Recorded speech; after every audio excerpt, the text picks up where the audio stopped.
I forgot Crystal Dynamics made this.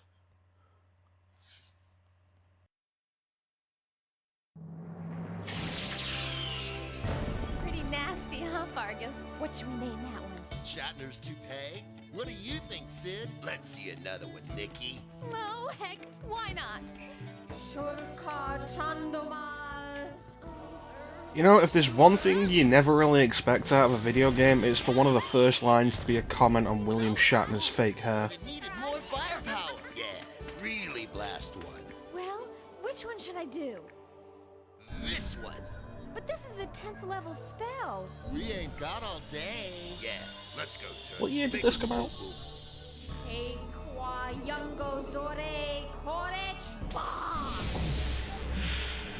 Uh-oh. What in the world? This is so boss. I am Yongo. Oh no, it's a slime monster.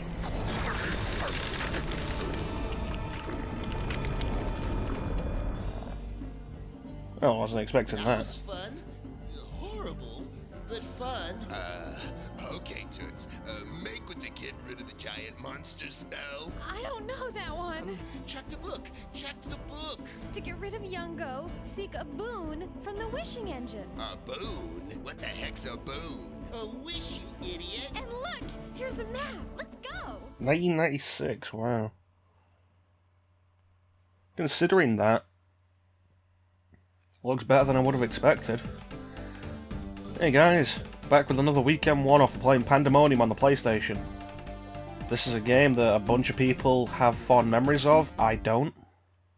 I've never been overly fond of this game.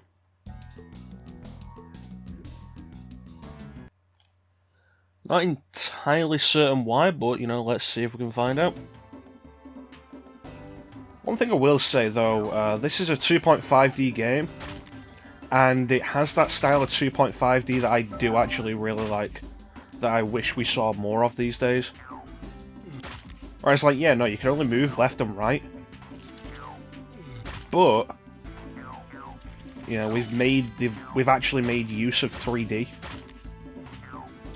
in, God, what would be the word, like, the way the camera shifts around is always something I like in this kind of game, as opposed to the way 2.5D is these days, where it's always a case of your camera's in a fixed position, and you're just going to move left and right.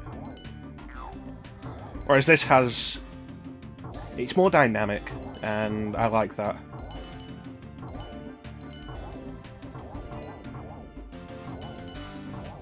Doesn't feel too bad. I mean, do that, that's cool.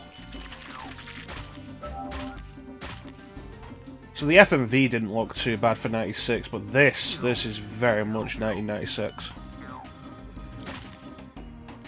Very simplistic models.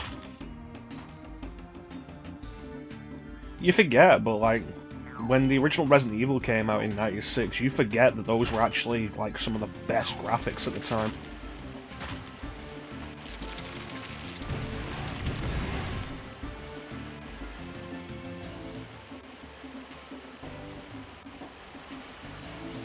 The focus on the pre-rendered backgrounds, meaning they could do more with the actual 3D.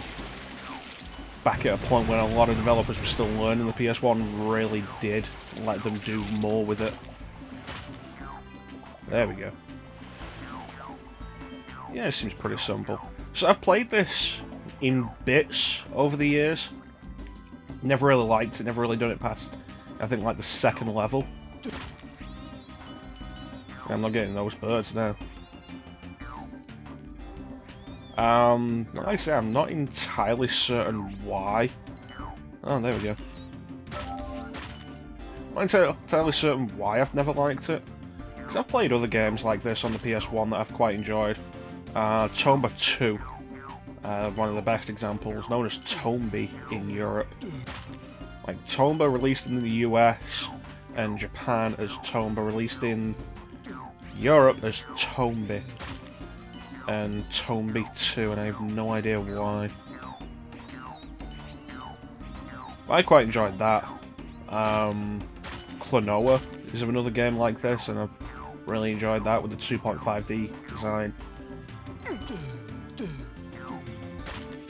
Like, this is very classic 2.5D style. Yeah, no, you see a lot of people who do games like this. Always like, oh god, look at the graphics, and that's is that a bottomless pit? No, it isn't. Cool. And like, it always feels really stupid to me to complain about graphics like this, because this is a game from 1996. What do you expect? And like, if I criticize a game like this based on its graphics, I can't shoot magic anymore. Wonder why. If I criticize a game like this based on its graphics, that's usually because it's either... Damn it.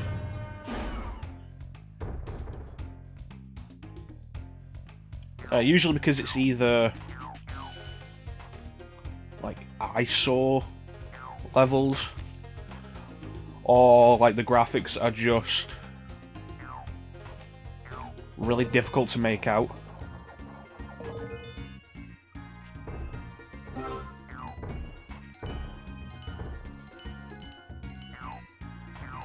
Which does happen.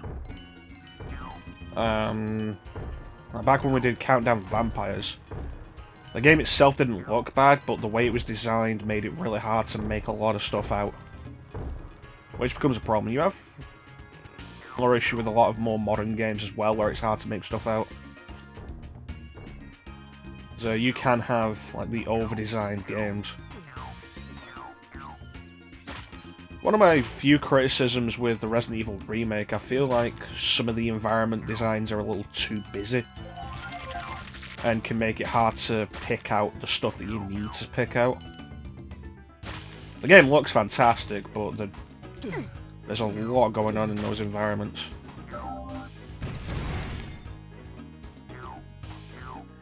I don't even know what we're doing here, and this has been a surprisingly long level.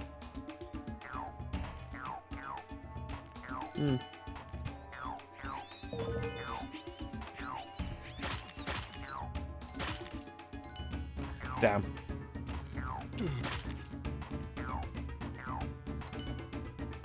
This is probably a game that you really want the manual for. God, I remember video game manuals.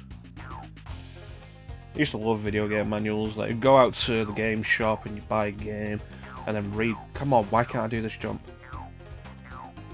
There we go. Buy the game, read the manual on the way home. It was good stuff. But now it's just like, no. No manual.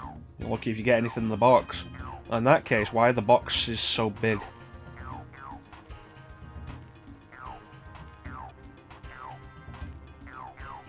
It's like, I feel like the only video game boxes that ever really justified their sizes was the PS1 boxes. It's like the PS1 boxes were as big as the CD. And then the manual fit in there, everything was built around that. But then you moved on to the PS2 and there were DVD-sized boxes. It's like, yeah, okay, PS1 were CDs, PS2 were DVDs, yeah, sure, whatever. But why do the boxes need to be that big? I think the worst example of that these days especially is the Switch. Like, boxes on the Switch are way bigger than they need to be, especially considering that we don't get manuals with them.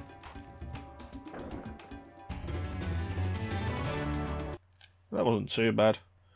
A little bit slippery, the controls aren't great. Oh god, don't run at the camera like that.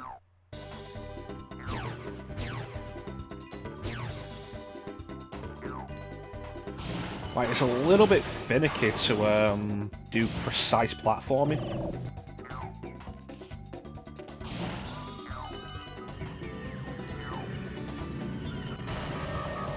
Damn, I needed to hit that gate.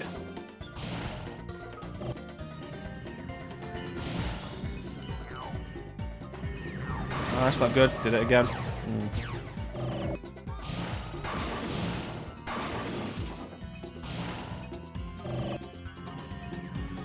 Okay.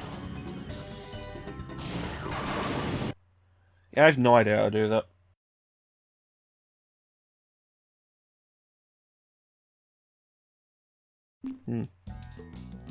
Let's play as the Jester for the next level. Like, Switch games are tiny. But they need a stupidly sized box to put them in. Okay, so he can't double jump. So what does he get?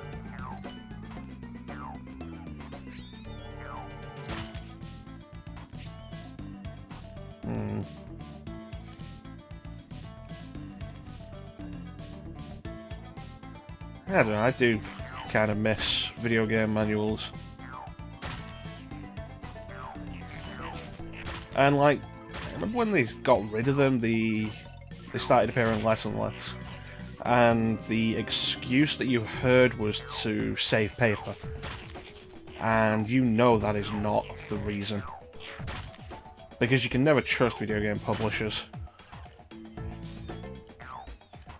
The excuse was, the reason was to save money. But then, you know, you're saving money on printing costs for... Ooh. Oh, jeez.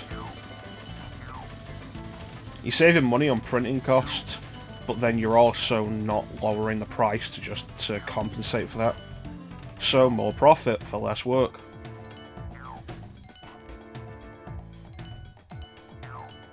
It's a similar thing with digital games, like, why do digital games cost so much? You'd think digital games would be cheaper than physical, but 9 times out of 10, they're really not.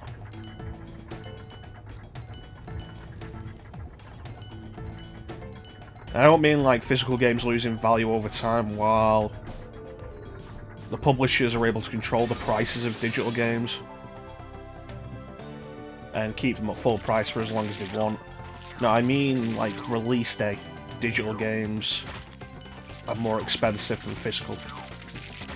Which is why if I'm buying a game release day, I always get it physical.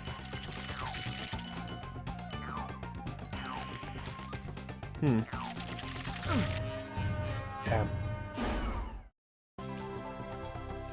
Like, this platforming is a lot more finicky and difficult to control than it seems.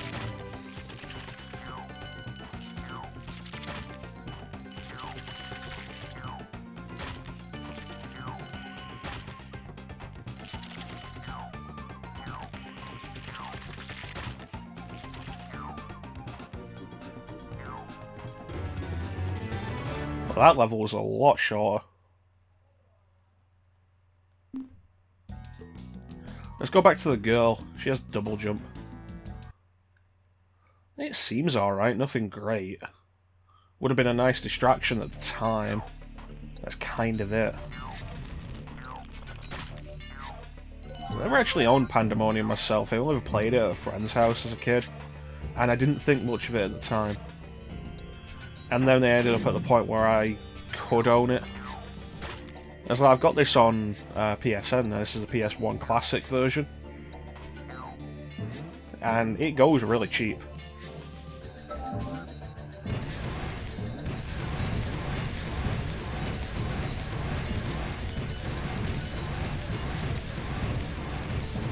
And, like, yeah.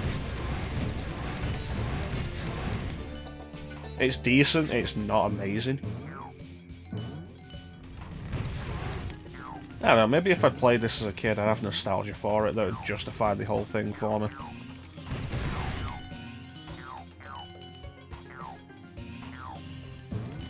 Like, what else is there? Bugs Bunny Lost in Time. I had as a kid. And it's something I need to spend more time with now. To really determine whether or not it was as good as I thought it was, or if it was just nostalgia and the fact that it was Bugs Bunny.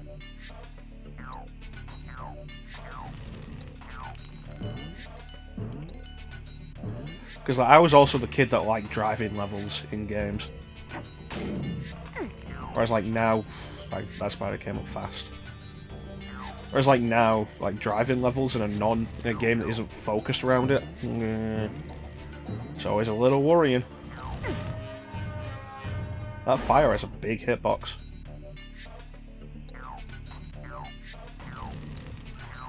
You know they made a sequel to this? Like, Crystal Dynamics did a bunch of stuff back in the PS1 day. I ran into that same spider. There's like, I think this was probably the first PS1 game they did a sequel to this. I think they published Blood Omen Legacy of Kain while Silicon Knights developed it, and then they developed Soul Reaver. They also did the Gex series, which only exists on PS1. Except for the first game, which was a 3DO game of all things. Like, I think the first game was designed for the 3DO and then ported to the PS1. There we go, get that. That'd be nice.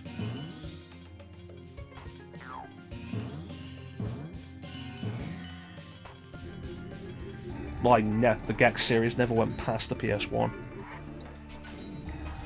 Not entirely sure why, but my thought is that because Crystal Dynamics were bought.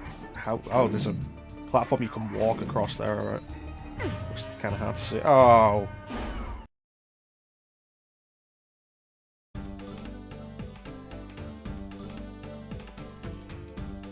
I don't remember what the passwords were. Yeah, after PS1, the IDOS ended up owning Crystal Dynamics, and they did the Legacy of Kain games for a bit, and then they were on Tomb Raider, and they've been on Tomb Raider ever since, until like the last Tomb Raider game came out, and now they're making the upcoming Avengers game. So, But that's been Pandemonium. Not as bad as I remember it, for some reason. I'm not sure why I thought it was so bad. Like, not like it was awful, just again, I don't really enjoy it. It seems fine. Not great, but like, you could do worse on the PS1 in 1996. I said, like, 1996, I think you could get Rayman on the PS1, you'd be doing better. You'd be doing better with Rayman. Well, that's it for another weekend one-off. Thank you for watching. Have yourselves a fantastic time of day, and I'll catch you next time. Take care.